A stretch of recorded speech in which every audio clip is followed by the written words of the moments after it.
Once you've begun to build sufficient duration, you want to start challenging your dog to make active choices about their chin, nose, or paw placement. You can do this through the use of what is commonly known as the cello game.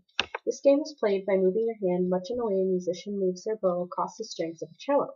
Start the training session by initially rewarding your dog for placing and holding their chin, nose, or paw on the target object. In this video, I am starting by rewarding Jack for placing her chin on the index cards and holding it there, continuing the exercises we've done in previous training sessions. Next, I take a treat and pinch it between my fingers. The object of the game is to encourage the dog to make a choice about whether or not to keep their chin, nose, or paw on the target item.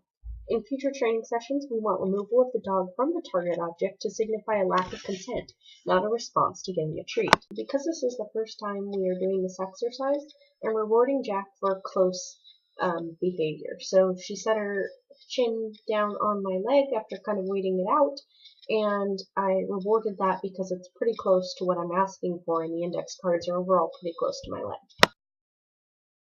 If Jack removes her chin from the index cards, I withdraw the cookie slowly away from her, bringing my hand and arm up and out.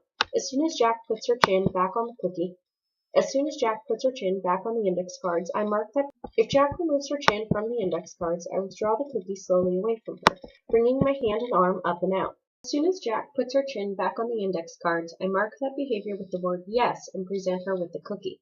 This is the first step to playing the cello game. Once your dog is consistently choosing to keep their nose, chin, or paw on the object as opposed to following the cookie, you can move on to the second step of the game. The second step involves the cookie moving closer for as long as their nose, chin, or paw remains on the object, up until about 6 inches away. If they lift their body part from the target, the movement of the cookie stops. If they go towards the cookie is withdrawn. The idea is that the cookie only moves closer for as long as they are willing to hold position. Mark your dog with the word yes at about 6 inches away. You may need to mark your dog further away and gradually decrease the distance between their snout and the cookie.